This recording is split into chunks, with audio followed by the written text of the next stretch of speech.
ouvir agora o discurso paralimpal do professor Leandro Prata. O professor Leandro Prata ele se interessou pelo hebraico desde cedo. Ele fez a faculdade de hebraico e pós-graduação em História de Israel.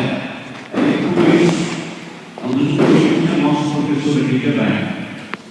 Prezado reitores da Faculdade de Teologia e Seminário Unido, irmãos Paulo Suspiro, Zilméria, Glorosa, pesados professores, homenageados, demais membros, senhores pais, familiares e demais convidados, meus amigos e irmãos, uma boa noite, a paz do Senhor.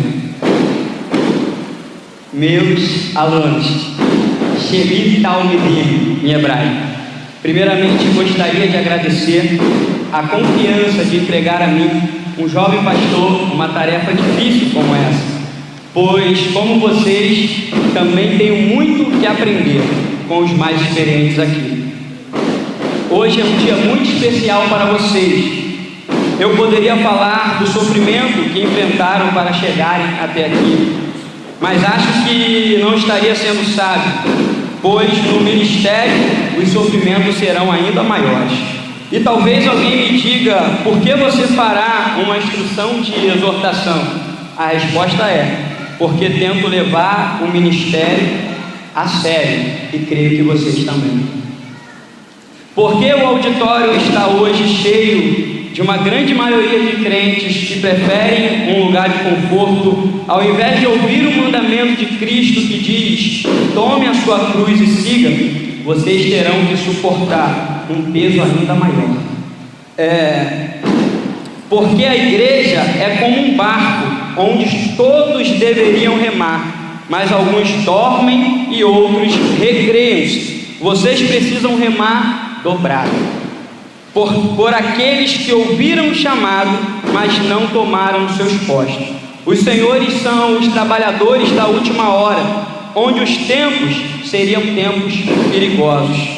O peso do remo é muito maior, porque os que deveriam estar remando dormem, e o barco caminha lento, e as almas perecem na imensidão do mar da vida. Leonard Ravenhill disse: a igreja de Jesus não é um barco de prazeres, mas é um bote salva-vida. Esse pregador foi um homem extraordinário. Vocês precisam conhecer os seus livros, sua história. Sua principal obra foi um livro chamado Por que Tarda o Pleno Avivamento? Alguns diziam que ele era um homem perigoso, um homem extraordinário. Ele orava cerca de 6 horas por dia e estudava a palavra mais de 8 horas, participou de vários avivamentos na Inglaterra. Ele costumava falar sobre como a igreja moderna distanciou-se da igreja primitiva e dos costumes dos apóstolos. Deixo a vida desse homem como exemplo para vossas vidas. A W. Tozer, o seu amigo íntimo, disse: a homens como este, a igreja tem um débito muito grande a ser pago. O curioso é que ela raramente tenta pagá-lo enquanto está vivo. Ao invés disso, a próxima geração ergue o seu túmulo e escreve sua biografia como se fosse de forma natural e envergonhadamente quitar uma obrigação que a geração anterior ignorou completamente. Quando faleceu, em novembro de 1994, no local onde Ravenhill foi enterrado, sua lápide está escrito ao topo: carregado por anjos. Na base ele está escrito, ele pediu que fosse escrito: as coisas pelas quais vocês têm vivido valem o sacrifício de Jesus Cristo? Eu pergunto nessa noite a vocês, meus alunos, as coisas pelas quais vocês têm vivido valem a morte de Jesus Cristo? Se milhares dos senhores estivessem no navio fazendo água, e aqueles que descem a esgotá-la, fechar os vazamentos, estivessem dormindo ou recreando, ou até mesmo favorecendo a si mesmo no trabalho, colocando a todos em perigo, não seria acordados e chamado à luta em favor de suas vidas? O que aconteceria se algumas palavras ríspidas fossem empregadas para estimular os preguiçosos, seria de boa consciência levar a mau zelo e acusar de orgulho e autojustiça ou falta de educação aquele que fala com veemência para estimular os seus colegas de trabalho, ou dizer que suas palavras ofendem e degradam a sua reputação?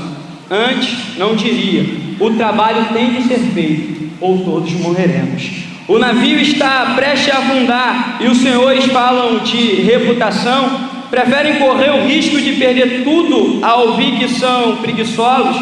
É o nosso caso, irmãos. A obra de Deus tem de ser feita. As almas não devem perecer enquanto cuidamos de nossos negócios ou prazer mundano, enquanto a igreja sofre confusão e perigo. Trecho retirado do livro Manual Pastoral de Discipulado, que anteriormente foi lançado com o título Pastor Aprovado, e nos Estados Unidos o nome The Reformed Pastor. Homens como Samuel Wesley, pai de John Wesley, usava constantemente esse livro. O próprio John Wesley usava esse livro. Charles Spurgeon pedia que sua esposa lesse constantemente para ele o livro Manual Pastoral de Discipulado. E eu deixo aqui mais uma vez essa obra como indicação para acompanhar os vossos ministérios. Tu, pois, meu filho, fortifica-te na graça que há em Cristo Jesus. E o que de mim ouviste por muitas testemunhas, transmite-o a homens fiéis, que sejam idôneos para também ensinarem a outros. Sofre comigo como bom soldado de Jesus. Nenhum soldado em serviço se embaraça com os negócios desta vida, a fim de agradar aquele que o alistou para a guerra. Apóstolo Paulo ao jovem Timóteo. Por que introduzi o assunto com essas palavras? Pois quero ter certeza que sairão daqui da Faculdade de Teologia Seminário Unido com a plena convicção que o chamado de Deus em vossas vidas é a maior tarefa da vida de vocês. O maior trabalho do mundo não é dirigir a Casa Branca, não está sobre os ombros de Barack Obama, em uma nação que dá a direção ao mundo ocidental, mas o maior trabalho do mundo é dirigir a casa de Deus. Vede com grande responsabilidade o Senhor vos chama, e muitos ministros são apenas sombra daquilo que poderiam ser por não estudarem a santidade da vida. Amos Bound, em seu livro O Poder através da Oração, citou o jovem pastor Robert Moe: estuda a santidade da vida. Disto depende sua utilidade plena, pois teus sermãos duram apenas 1 ou 2 horas, mas tua vida prega durante toda a semana. Se Satanás puder transformar um ministro em cobiçoso, em amante de louvor, de prazer, de iguarias, terá arruinado o seu ministério. Entrega-te à oração, obtém os teus temas, os teus pensamentos e as tuas palavras de Deus. Lutero empregava suas melhores 3 horas em oração. Charles Spurgeon dizia: todo cristão, ou ele é um missionário, ou ele é uma farsa. E aqui nós precisamos desmistificar o que é ser um missionário. Ser um missionário não é somente atravessar a fronteira do seu país. Ser um missionário é quando vocês atravessam as fronteiras dos seus quartos e vão até o quarto do filho de vocês e sentam com ele para cumprir Deuteronômio capítulo de número 6, verso 7, que diz: e inculcará a teus filhos estas palavras. É quando você rompe a fronteira da sua casa e vai à casa do seu vizinho para falar do amor de Deus. É quando você vive uma vida genuinamente cristã. E quanto mais fiéis formos nessas obras simples, Deus ampliará os horizontes do nosso ministério. Procura apresentar-te diante de Deus como obreiro aprovado, que não tem do que se envergonhar e que maneja bem a palavra da verdade. Mais uma vez citando o apóstolo Paulo. O que adianta vocês receberem esses diplomas e dizer que estão aptos para o ministério? Estou certo que o diabo pode rir na face de qualquer doutor, qualquer bacharel, qualquer mestre ou PhD, mas o diabo jamais caçoará de um cristão ungido. É por isso que Paulo diz em 2 Coríntios 1:21: mas o que nos confirma convosco em Cristo e o que nos ungiu é Deus. Foi Deus que chamou vocês, foi Deus que ungiu vocês. Vocês precisam andar nessa unção. Saiba que tudo isso, esse papel não vai servir de nada se não tivermos a unção de Deus. Mais uma vez citando o príncipe dos pregadores Spurgeon: se fracassarmos em nossa comunhão com Deus, em nossa vida de oração, falharemos em tudo.